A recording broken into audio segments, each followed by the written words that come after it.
আপনার সায়েন্স ল্যাবে যখন জ্যামটা বাঁধলো তখন হচ্ছে এদিক থেকে হচ্ছে ওদের কলেজের অপোজিট কলেজের ওর স্টুডেন্ট যাচ্ছিল লাঠিসোঁটা নিয়ে, তখন ঢাকা কলেজে একটা বাস ধুমকিত এটা আসে, তখন ওরা করে কি বাসে হামলা করে, বাসে কয়েকজন উঠে নিয়ে যায়, তখন পুলিশ এখানে দাঁড়ানো ছিল, পুলিশ কোনো হস্তক্ষেপ করে নাই, পুলিশের সামনে দিয়ে বাস নিয়ে যাওয়া হয়। এখন এরা তো অভিযোগ তো নিজের দায়িত্ব পালন করা উচিত। মানলাম 2 বছর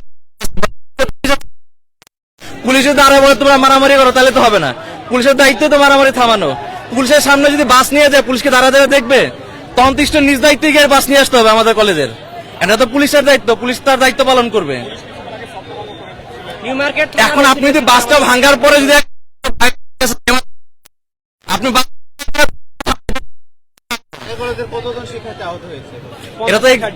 এটা তো যখন এক্সাক্ট সময় বলতে পারতেছি না, এখানে যখন মানা হয়েছে এটা বলা যাবে, কিছু পরে জানা যাবে। এটা প্রশাসন তো চাইলেই সমাধান করা যায়, বাট আমরা চাই যখন ঝামেলাটা হয় তখন যেন পুলিশ তার দায়িত্ব পালন করে। এই যে ফুটেজ দেখেন, রক্তাক্ত করা হয়েছে, ভাই ফুটেজ দেখেন।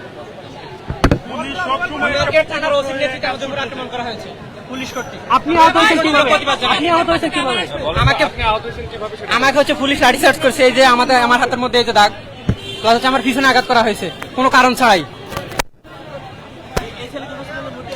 এই ছেলে এখন পপুলার আর্টস। আমরা এই আমাদের শিক্ষার্থীদের উপর যে আক্রমণ করা হয়েছে সেটার প্রতিবাদে আমরা সায়েন্স ল্যাবে অবস্থান কর্মসূচি নিয়েছি। এই নিউ মার্কেট থানাতে পুলিশ আমাদের সাধারণ শিক্ষার্থীদের উপর অতর্কিত হামলা চালিয়েছে।